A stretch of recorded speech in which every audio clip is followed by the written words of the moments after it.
Well, my name is Nate. I have been a hunter in Southern California, both archery and rifle, for probably 15 years now. So it's not, a lifetime of experience, but it's all been solo hunting mostly. So it's had quite a few interesting moments, and I thought I would share them. So here I am playing dress up. Got my camo on because I didn't think you'd believe the stories were true if I wasn't wearing at least something camouflage. But I think I'll start with a funny one. This is my first story, and I think you might get a kick out of it. So what reminded me to tell this story is I'm currently suffering with a little bit of poison oak. Got tangled up in it while I was out chasing a bear not too long ago. Harvested a bear at the end of the season here in December. So reminded me of the worst poison oak I've ever had, and actually probably poison oak in the absolute worst place you could imagine. Like, let your imagination wander and then let it get a little bit worse and you still might not be there. So I'll explain how that happened. I had been posting on social media, just kind of starting to get into that whole thing. And so, several people were kind of interested in what I was doing. And one guy in particular, I'll have to make sure I block the names here because this guy had kind of serial killer vibes. So I don't want to put any names out there. So he'd been asking me to hunt with him. I was like, yeah, if it works out, that's cool. Long story short, I was out like 2 miles out on this trail chasing these deer, and I get a text message. And actually, I started getting pictures of a buck, nice 3x3. And this guy is telling me, we'll call him Joe, to protect the innocent, maybe not innocent, I don't know. Not gonna ask any questions. We'll call him Joe. So Joe starts sending me pictures, and he's like, hey dude, if you want this deer, it's yours. I just missed 6 shots in a row. And I'm like, well, this is kind of weird. I'm like, the pictures hadn't loaded on my phone. I'm like, I don't want anything to do with that. It's kind of weird. It seems like a trap. So I keep on hunting, and sure enough, when the pictures load up, I'm like, oh, that's a nice 3x3. Yeah, intuition, what's that? So I get in my car and, actually I hike back down the mountain, get in my car, and I start driving towards him. I'm about 40 minutes away. And he and I kind of worked it out. He told me where he was at, and he said, yeah, we'll hang out here for 40 minutes. I'll meet you at the trailhead. It's not too far. I think my gun's not zeroed, and I kind of am giving up. So, 40 minutes later, I get down there, and sure enough, he's out there, and I meet up with him. And this is where things got a little bit weird. He opens up his truck, and he reaches in, and he grabs a box of ammo.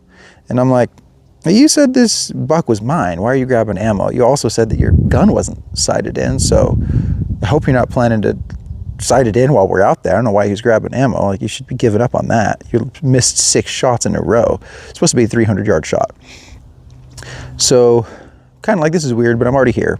So we start walking up there, and he tells me that his, I think his brother and one of his friends are up there as well. And I'm thinking, this is weird. Why did they not take the animal? Why are you having me come up here? So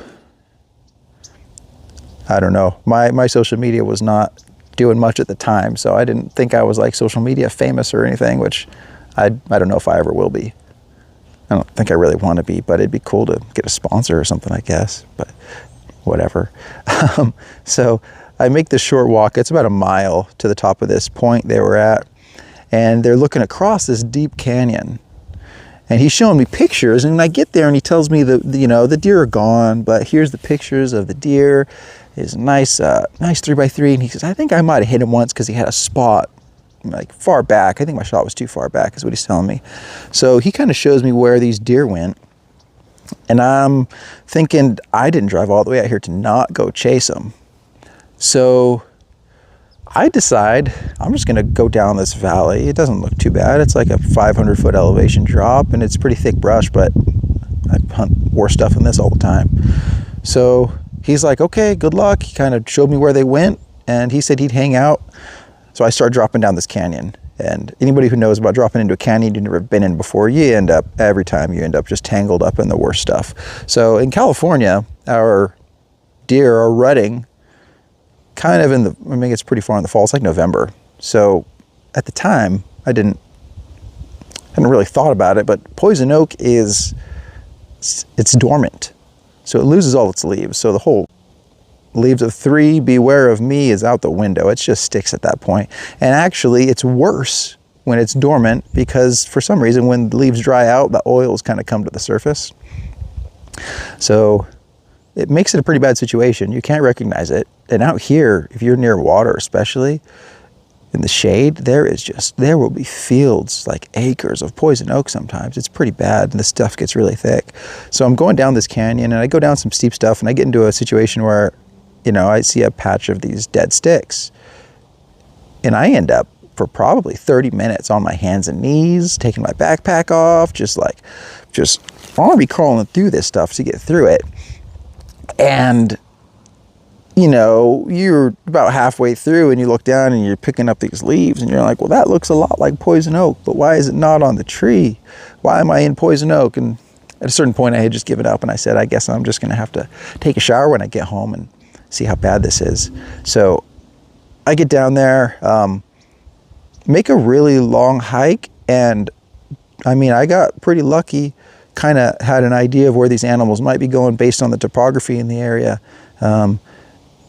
It was hot that day, so I knew they'd be in the shade, and the only shade I could think of was down deep in this little slot canyon. So I kind of walked down this point towards the bottom of the slot canyon, and sure enough, this buck was like, there's a lot of deer. It was actually like 9 deer, and their buck was in there too, and he was in this slot canyon. He kind of pinned himself. He'd really pinned himself into the slot canyon. So he came up the other side of this canyon, and I was on a point here, and I basically shot straight across, like through his back, because he was almost vertical going up this canyon. I shot through like a 40-yard shot with my rifle, right through his back, one shot, and he just dropped. So I messaged Joe and told him what happened, and he said, yeah, sure, he'd come help me out. I mean, seems like a really nice dude, just, I don't know, a little weird vibes from him, a little bit. So he comes out there, and he's helping me out. We get it all processed. He decides to take a route down that is just absolutely miserable. The way I came up was doable. You know, it's not fun, but it's doable. And he decides to go down these cliffs on the way out. Like, he's asking me if I have rope before he goes. He's like walking down, looking at a cliff. He goes, hey, you have rope on you? What do you want rope for, dude? Like, the route I took in was easy. Why do you want to go down a cliff? Why are you asking about rope? So, right, I think that's when I started getting really weird vibes. Like, this guy is like trying to go down a cliff voluntarily when it's not necessary. And I've got like probably 70 pounds of deer meat in my backpack. I gave him like 20 pounds because it's my deer and he gave it to me, so I didn't want to make him carry it out. So that's when I started getting weird vibes from this guy. Intuition was kicking back in since I had already harvested. What do they call that? Post-harvest clarity. So anyway, I guess I'll go to the poison oak part of it. Hike back through the poison oak. Almost ended up going down this cliff a couple times because the route we took out was absolutely terrible. So I get back home, and a couple days later, I've got the worst poison oak rash. It's everywhere on my lower back, everywhere. So I get rid of it, and then a couple weeks later, I'm hunting again. I think it's bear season now, and I get this rash again. And I realize it's on my backpack. It's like everywhere on my backpack. So I take my bag out. I use Dawn dish soap. I use a pressure washer. I'm like doing it legit. Like I'm really getting into cleaning this thing. So I thought I had taken everything out of my backpack, but apparently I had left a pack of baby wipes in the bag. And after they're thrown around in the bag for a little while, that top of the baby wipes, the pop cap just is gone. So they're just kind of open. So as I'm pressure washing this thing, I'm like, the stuff that comes off it is like this weird yellow color. And I'm thinking it's the resin. It's all the resin from the poison oak, whatever they call that stuff. I forget what it's called, but it's like the resin coming off, and it's all this weird yellow color. So I'm getting rid of it. I'm pressure washing it out, let the bag dry. Good, right? So I put it back on. Once it's dry, I'm hunting the next weekend, and I think I'm out chasing bears. And this bag is like, it's fine. My back's not itchy, nothing. I'm good. So I thought I was in the clear. And then the call of nature hits. So I'm like, oh no, I don't have any baby wipes. I had emptied out my backpack. All I got is like the stuff I threw in there for this hunt. So I open it up and I'm searching, and oh shoot, I had left baby wipes in here. That's awesome. Cool. I got lucky. There's baby wipes. So open up my bag. I grab these baby wipes, doing my business, open up, and I open the bag of baby wipes, and it's like, it's an emergency. And I went. So I'm like, kind of, It is what it is. But I open up the bag of baby wipes and I look, and the baby wipes inside are no longer white. They're like a yellow color. And my mind reverts back to like that yellow color I had seen coming off the bag. I didn't want to lose a sock, so I used the baby wipes. And it wasn't, but I mean, on poison oak on your skin, on your back, it takes a little while. For me, it takes a couple days to really start being a problem, but you get it on a little more sensitive skin and it's near immediate. So I think erythritol or something is what they call it. I don't know. So I use the yellow baby wipes, and within a couple hours, I am super itchy. So I had class that night and I could not sit down in a chair. And the teacher is asking me what's wrong with me. And I had to I told him straight up, I have poison oak on my booty hole. It is bad. So it was probably like, luckily, I think on the more sensitive skin like that, and it probably wasn't a really bad contact. It went away pretty quick. It only lasted a couple days, where I've had it on my skin last weeks, easily weeks. That also might be because if it's on my backpack and I put my backpack on every week, and I'm getting it over and over and over. But yeah, that's my first hunt story I wanted to release. I thought I'd start with something funny instead of, getting charged by an angry bear that had an arrow in its spine, because that's happened. I had a bear try to attack me. I've had a couple interesting scenarios.